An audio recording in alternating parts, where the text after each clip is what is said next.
Are you tired of your mind constantly racing with thoughts? Do you find yourself stuck in a loop of overthinking? Today, we're diving into Nick Trenton's book, Stop Overthinking, to uncover 10 powerful techniques to help you break free from the cycle of excessive rumination and stress. It's like having a hamster wheel in your head, going round and round, but never actually getting anywhere, right? You replay conversations, you worry about the future, you second-guess decisions you've already made.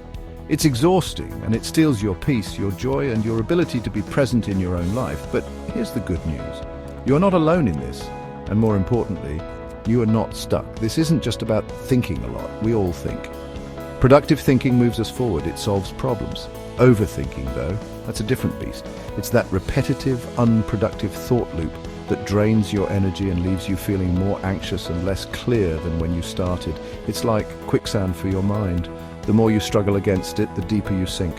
But what if I told you there are actual, tangible tools you can use starting today to pull yourself out? What if you could learn to quiet that noise and regain control? That's exactly what we're going to do. We're not just going to talk about overthinking, we're going to arm you with strategies, real practical steps from Nick Trenton's work that you can implement immediately. Think of this as your personal toolkit for a calmer, more focused mind. We're going to break down these techniques so you understand not just to do, but it works. So grab a metaphorical cup of coffee, get comfortable, and let's get ready to reclaim your mental space. You deserve to live a life that isn't constantly hijacked by your own thoughts. Let's begin. All right, let's get one thing straight right out of the gate. Overthinking isn't a sign that you're super intelligent or incredibly conscientious, though you might be those things too. It's not the same as deep, productive thought or problem solving. When we talk about overthinking, we're talking about getting caught in a mental loop, a cycle of repetitive thoughts that don't actually lead to any solutions, insight, or positive action. It's like your brain hits a replay button on worries, what-ifs, and worst-case scenarios, and it just won't stop. You analyze past events to death, or you fret endlessly about future possibilities, often imagining outcomes that are highly unlikely. This isn't about being thorough, it's about being stuck. Think of it like this. Productive thinking is like climbing a ladder, each thought a step taking you higher towards a goal or a solution. Overthinking, on the other hand, is like being on a merry-go-round. You're moving, sure, there's a lot of mental activity, a lot of noise, but you're not actually going anywhere. You end up right back where you started, often feeling more anxious, more confused, and more drained than before. It's that feeling of your mind racing but your life standing still. Recognizing this distinction is the very first crucial step. It's not about stopping your brain from thinking, that's impossible. It's about learning to shift from these unproductive circular thought patterns to more constructive and peaceful ones. Now let's talk about the unwelcome guests that overthinking always brings to the party: stress and anxiety. These three are like a toxic trio feeding off each other in a relentless cycle. When you start overthinking, your mind often jumps to negative possibilities or replays perceived failures. This naturally triggers your body's stress response. Your heart might race, your muscles might tense up, you might feel that knot in your stomach. This physical stress then fuels more anxious thoughts because your body is telling your brain, hey, something's wrong. And what does your brain do? It tries to figure out what's wrong by, you guessed it, overthinking some more. It's a self-perpetuating loop that can be incredibly difficult to break. Understanding this connection is so important because it helps you see that overthinking isn't just a harmless mental habit. It has real physical and emotional consequences. The more stressed and anxious you feel, the harder it is to think clearly, making you even more prone to falling into those overthinking traps. One of the keys to breaking this cycle is to start identifying your personal triggers. What situations, people, or types of thoughts tend to send you spiraling? Is it uncertainty about the future, fear of judgment, past mistakes? When you can pinpoint these triggers, you're no longer a passive victim of this cycle. You can start to anticipate them and deploy strategies, like the ones we'll discuss, to manage your response before it escalates. Okay, so we know overthinking fuels stress. Now, how do we actively manage that stress? Nick Trenton introduces a fantastic framework called the 4 A's of stress management: avoid, alter, accept, and adapt. This isn't about eliminating stress entirely. Some stress is normal, even helpful. This is about managing the stress that overthinking creates. The first A is avoid. This means, where possible, avoiding unnecessary stressors. This could be learning to say no to commitments that overextend you, or distancing yourself from people who consistently trigger your anxiety, or even reducing your exposure to news. If it overwhelms you, it's about making conscious choices to steer clear of known stress triggers when you can. The second A is alter. If you can't avoid a stressful situation, can you change it? This involves being assertive about your needs and trying to modify the circumstances. For example, if a messy home stresses you out, you alter the situation by tidying up. If a recurring conflict with someone is a source of stress, you alter it by having an open conversation to find a resolution or set boundaries. The third A is accept. This one can be tough, but it's so powerful. Some stresses are simply out of our control: a chronic illness, the loss of a loved one, or even bad weather. Trying to fight these unchangeable realities only creates more stress. Acceptance doesn't mean liking the situation, but it means acknowledging it without resistance, so you can focus your energy where it makes a difference. And finally, we have adapt. This is about changing your expectations or your attitude. If you can't avoid or alter a stressor and you're working on accepting it, how can you adapt to it? This might mean reframing the problem, looking for the silver lining, or adjusting your standards. It's about finding flexibility in your response. One of the biggest casualties of overthinking is your ability to be present. Your mind is either stuck in the past, replaying events, or racing into the future, worrying about what's to come. Mindfulness is the practice of bringing your attention, intentionally and non-judgmentally, to the present moment. It's about anchoring yourself right here, right now, instead of being swept away by the torrent of your thoughts. And one incredibly simple yet effective mindfulness technique that Nick Trenton highlights is the 5-4-3-2-1 grounding technique. It's something you can do anywhere, anytime, to pull your mind back from the brink of an overthinking spiral.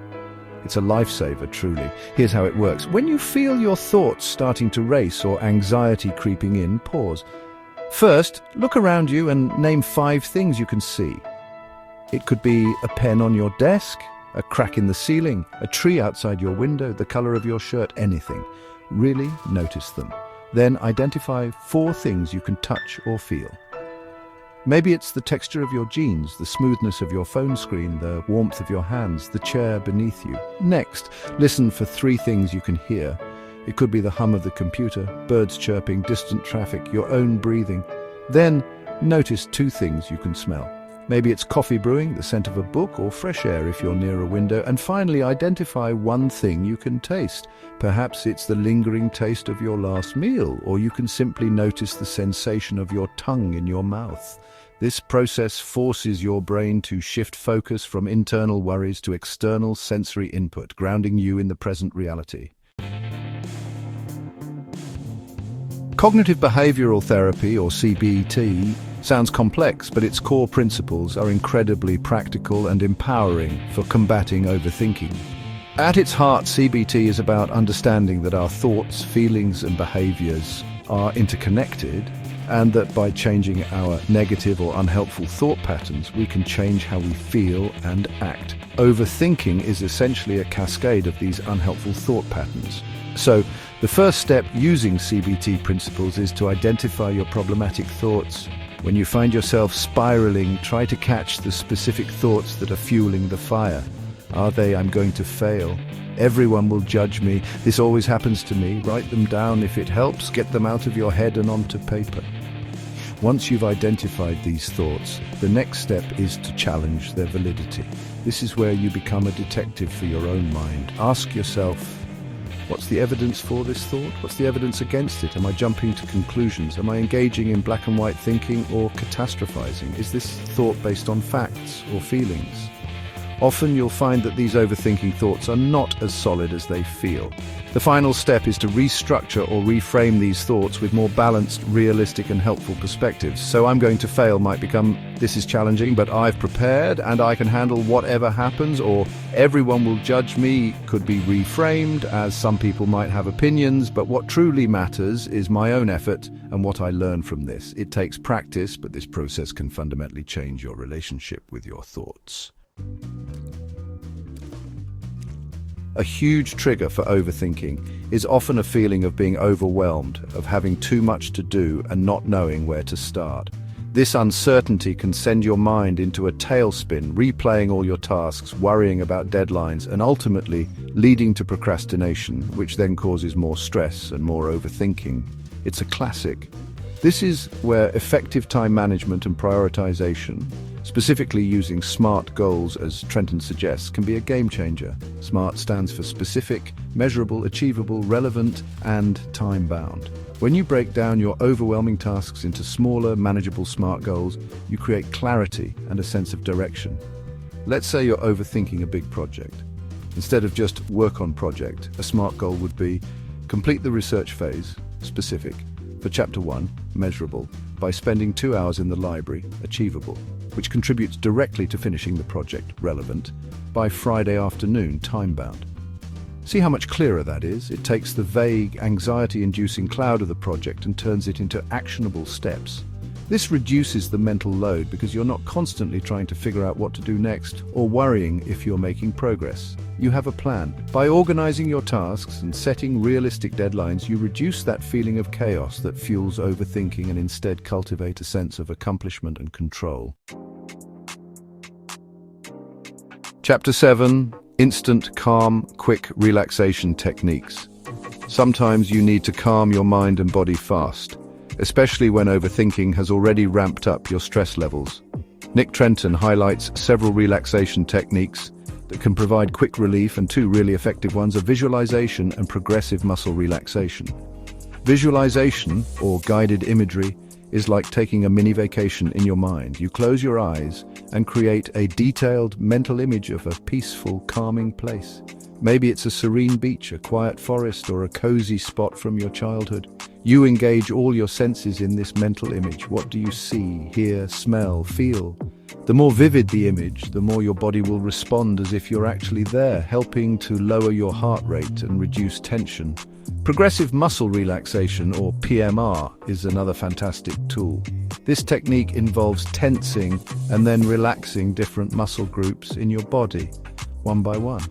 You might start with your toes, tensing them tightly for a few seconds, and then releasing the tension completely, noticing the feeling of relaxation. Then you move up to your calves, thighs, abdomen, chest, arms, shoulders, neck, and face, tensing and releasing each group. This process not only helps you become more aware of where you're holding tension, but also teaches your body the difference between tension and relaxation, making it easier to release stress consciously. Both of these techniques can be done in just a few minutes and can be incredibly effective at interrupting the overthinking cycle by shifting your focus and calming your physiological stress response. Chapter 8. Unload your mind, the power of journaling. If your head feels like it's full of buzzing bees, all those anxious thoughts, worries, and mental replays, journaling is like gently coaxing those bees out of your head and onto the page. It's a powerful technique recommended by Trenton for understanding and managing overthinking. When you write down your anxious thoughts, you're essentially creating distance between yourself and the thoughts. They're no longer just swirling chaotically inside you. They're externalized, something you can look at more objectively. This act alone can often reduce their intensity. You're not trying to solve everything immediately, you're simply giving your thoughts an outlet, a place to go. But journaling isn't just about dumping your worries, it's also about exploring your feelings with curiosity, not judgment. Ask yourself questions as you write. Why am I feeling this way? What's the root of this particular worry? Are there any patterns I notice in my thinking? What would I tell a friend who is having these thoughts? This self-reflection can lead to profound insights into your overthinking habits and triggers. You might start to see connections you hadn't noticed before, or you might realize that some of your fears are unfounded.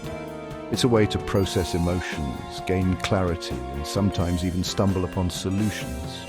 Think of your journal as a safe, private space to untangle the knots in your mind. Chapter 9. Reclaiming your power.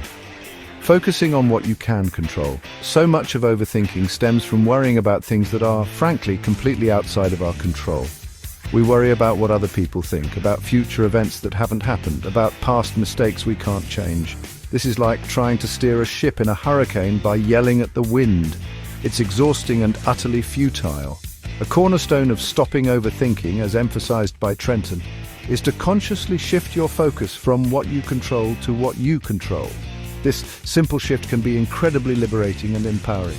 It stops the mental spinning and redirects your precious energy towards productive action. Think about a situation that's causing you to overthink. Draw two circles, like a dartboard. In the outer circle, list all the aspects of the situation you cannot control: other people's reactions, the economy, the weather, past decisions. Now, in the inner circle, your bullseye, list what you control: your effort, your attitude, your responses, your actions today, how you prepare, who you ask for help, how you take care of yourself. When you find your mind drifting to the outer circle, gently but firmly redirect it to the inner circle.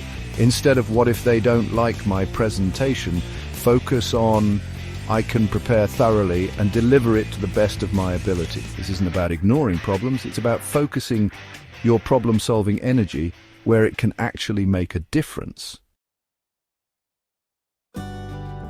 Chapter 10. Spring cleaning for your brain, decluttering the mind. Just like our physical spaces can get cluttered and chaotic, leading to stress, our mental spaces can too. We're constantly bombarded with information, notifications, to-do lists, and internal chatter. This mental clutter is prime breeding ground for overthinking. Trenton suggests several strategies to declutter your mind, essentially creating more mental white space, which allows for clearer thinking and less rumination. One key aspect is managing information overload. This could mean setting limits on your news consumption or social media use, especially if you find it triggers anxiety or comparison. It's about being intentional with what you let into your mental environment. Another powerful decluttering technique is the brain dump before bed. If you find yourself lying awake with thoughts racing, spend 10 to 15 minutes writing down everything that's on your mind. Tasks for tomorrow, worries, ideas, anything. Getting it out of your head and onto paper can significantly reduce that pre-sleep anxiety. Digital decluttering is also huge. Unsubscribe from unnecessary emails, turn off non-essential notifications on your phone, organize your digital files. Each little bit of external order can contribute to internal calm. The goal is to reduce the noise, both internal and external, so your mind has space to breathe and isn't constantly trying to process an overwhelming amount of stimuli.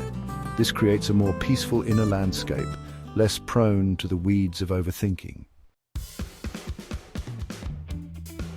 By incorporating these techniques into your daily routine, you can start to break free from the cycle of overthinking and live a more present, stress-free life. Remember, it's all about taking small, consistent steps towards a calmer mind. Thanks for watching, and don't forget to subscribe for more tips on mental well-being.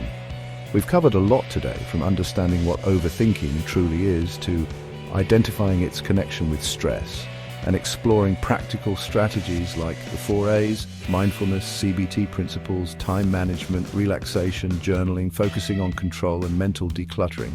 It might seem like a lot, but you don't have to implement everything all at once. Pick one or two techniques that resonated with you the most and start there. Maybe it's the 5, 4, 3, 2, 1 grounding technique when you feel anxiety rising. Or perhaps it's dedicating just 10 minutes a day to journaling.